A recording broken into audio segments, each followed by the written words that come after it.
Welcome to G Fun Facts Online. In the woodlands of Australia, there's a creature no bigger than a squirrel, with a pointed snout, a bushy tail, and a cascade of white stripes across its back.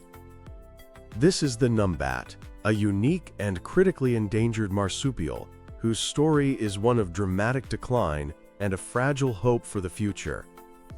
Once widespread across southern Australia, this captivating animal was driven to the very brink of extinction, its range shrinking by an incredible 99%. Today, thanks to a decades-long conservation battle, the Numbat is making a tentative comeback. This isn't just the story of one animal. It's a story of an entire ecosystem's struggle for balance, woven with scientific innovation and relentless dedication. To understand the Numbat's journey, we first need to understand the Numbat itself. Unlike most Australian marsupials, which are nocturnal, the Numbat is active almost exclusively during the day. This unusual lifestyle is dictated by its highly specialized diet, termites. A single adult Numbat will consume up to 20,000 termites every single day. Its scientific name, Myrmecobius fasciatus, translates to banded anteater, but termites are its sole source of food. It's not a brute, it's a precision instrument. Lacking the strength to break into hardened termite mounds, it uses a keen sense of smell to detect termites moving through shallow underground galleries. With its sharp front claws, it delicately scrapes away the topsoil. Then its most remarkable feature comes into play: a long, slender, incredibly sticky tongue that can extend up to 11 centimeters, darting into the galleries to lap up its prey. Its teeth have even degenerated into small pegs, as it has no need to chew. This complete dependency on termites dictates every aspect of the Numbat's life. Its activity is synchronized with the termites, which are themselves influenced by temperature. In winter, a Numbat forages midday. In summer, it's active in the cooler morning and late afternoon, retreating to a shelter during the midday heat.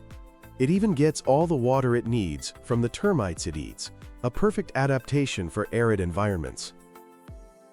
Numbats are solitary creatures. A male's home range can be up to 50 hectares, overlapping with several females. This is a direct result of their food source being so spread out and hard to find. Their lives are also intimately tied to the presence of hollow logs and fallen timber, which provide crucial shelter from predators and a place to raise young. In a fascinating defensive move, a Numbat will block the entrance of its log or burrow with its unusually thick-skinned rump, creating a formidable barrier against predators. But for all its clever adaptations, its reproduction is a slow and precarious process. Mating happens in summer. After a short 14-day gestation, the female gives birth to up to 4 tiny, rice grain-sized young. Uniquely among marsupials, the female Numbat has no pouch. Instead, the minuscule joeys crawl to her 4 teats, which are protected by a patch of crimped golden hair. They stay attached for 6 to 7 months until they become too large. In late July or August, she deposits them in a prepared burrow or log, returning at night to feed them. The young start foraging for themselves in September and are fully independent by November. This 10-month investment by the mother to raise a single litter means that populations recover very slowly from any losses. The story of the Numbat's decline is a tragic one, mirroring the fate of many of Australia's mid-sized mammals. Before European settlement, the Numbat was found across a vast area of southern Australia, from the west coast through South Australia and into New South Wales and Victoria. But the most devastating blow came with the spread of the introduced European red fox. Being a small daytime animal, the Numbat had no defense against this efficient new predator. The collapse was swift. By the 1970s, the Numbat had vanished from 99% of its former range. The entire global population was reduced to just 2 small, isolated remnant populations in the southwest of Western Australia. one in the Dryandra woodland and another in the Parup Nature Reserve. Numbers hit a terrifying low of under 1,000 individuals. The introduction of predators was made worse by sweeping habitat destruction for agriculture and changes to traditional fire regimes that had been managed by Aboriginal peoples for millennia. As the Numbat teetered on the brink, a coalition of scientists and conservationists began to mobilize. The 1980s marked the beginning of a 4-decade-long battle. The first breakthrough came with identifying the red fox as the main problem. In 1982, a pioneering experimental fox baiting program was started at Dryandra Woodland. The results were spectacular. With fox numbers suppressed, Numbat sightings in the baited area increased by a factor of 40. This success led to broad-scale fox control, using baits containing a toxin called 1080. Many native Western Australian plants naturally contain the compound from which 1080 is derived, so local animals like the Numbat have a high tolerance to it, while introduced predators do not. However, the victory was short-lived. After peaking in 1992, Numbat numbers at Dryandra began to fall dramatically again, despite ongoing fox control. Research revealed a grim ecological truth. Removing the apex predator, the fox, had allowed the population of another deadly introduced predator, the feral cat, to explode. Cats are notoriously difficult to control with baits and had become the new primary threat. A 2013 study in Dryandra attributed a staggering 50% of Numbat predation to feral cats. The war for the Numbat's survival now had to be fought on a second, more complex front. While predator control in the wild was an uphill battle, a parallel strategy emerged: the creation of arcs. This involves building large, feral predator-proof fenced areas to establish safe havens where threatened species can thrive. The Australian Wildlife Conservancy, or AWC, has been a global leader in this strategy.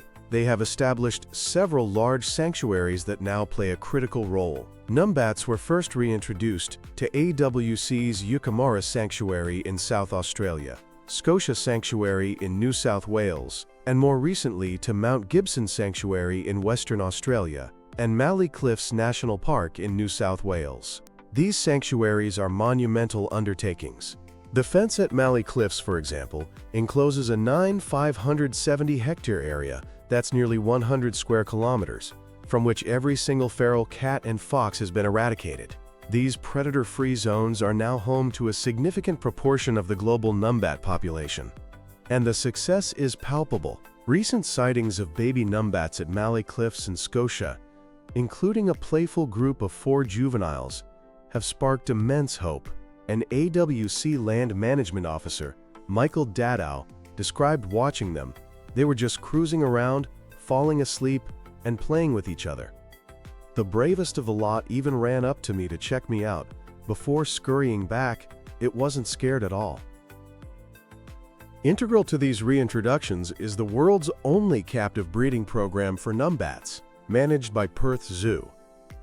Established in 1987, the program was born out of necessity, providing animals to start new populations without depleting the fragile wild ones.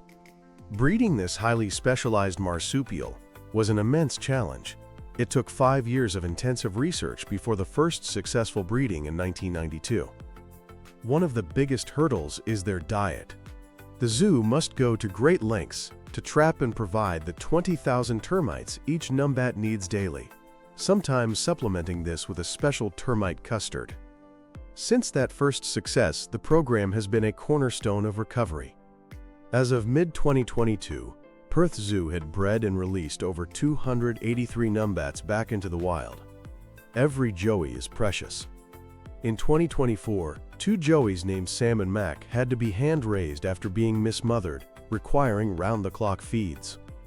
Perth zookeeper Renee Bauhofer said, "Every individual Numbat is really important to the future of the species. It took a lot of time, effort, and dedication, so it's incredibly rewarding to see them doing so well as young adults." The return of the Numbat is a story being written across a mosaic of sites. The original remnant populations at Dryandra and Parup in Western Australia remain critically important, their survival dependent on sustained predator management. The fenced sanctuaries run by AWC are the species' secure strongholds, demonstrating that when freed from introduced predators, numbats can and will thrive. But even as conservationists celebrate these successes, a new threat is casting a long shadow: climate change. Recent research published in 2024 has revealed a worrying vulnerability. The numbat's physiology, adapted to absorb warmth from the sun, now puts it at risk of overheating. Dr. Christine Cooper from Curtin University used thermal imaging to find that on days with temperatures over 23 degrees Celsius, a numbat can overheat to a body temperature above 40 degrees in just 10 minutes of direct sunlight. This forces them into the shade, drastically reducing their foraging time. Unlike other animals, they can't simply shift to being active at night. Their termite prey retreats deeper underground, and their poor night vision would make them even more vulnerable to predators. This research underscores the urgent need to factor temperature and shade into future conservation plans. In response, conservation science is innovating. Researchers are studying how numbats use microclimates in logs and burrows to cope with heat. They are also using new technology. By analyzing the unique stripe patterns on a numbat's rump from remote camera trap images, scientists can now identify individual animals, allowing for more accurate population estimates. The numbat is more than just a quirky marsupial. It's the faunal emblem of Western Australia and a symbol of the state's unique biodiversity. Its story has galvanized a powerful coalition of partners, from government scientists and zookeepers to private land managers and passionate volunteers from community groups like Project Numbat. The journey to secure a future for the numbat is far from over. The total population remains perilously small, estimated at fewer than 2,000 individuals. They remain at the mercy of predator control, habitat integrity, and a changing climate. Yet, there is a powerful glimmer of hope. Every joey born at Perth Zoo and every successful breeding event in a sanctuary is a victory. The return of the numbat to parts of New South Wales and South Australia, where it had been gone for over a century, is a potent symbol of ecological restoration. It proves that with scientific rigor and unwavering commitment, we can begin to mend what has been broken. The story of the numbat reminds us that extinction is not inevitable. It is a choice. By continuing to support these multifaceted efforts, we are choosing a future where the flicker of hope for this striped marvel can ignite into a steady, burning flame for generations to come.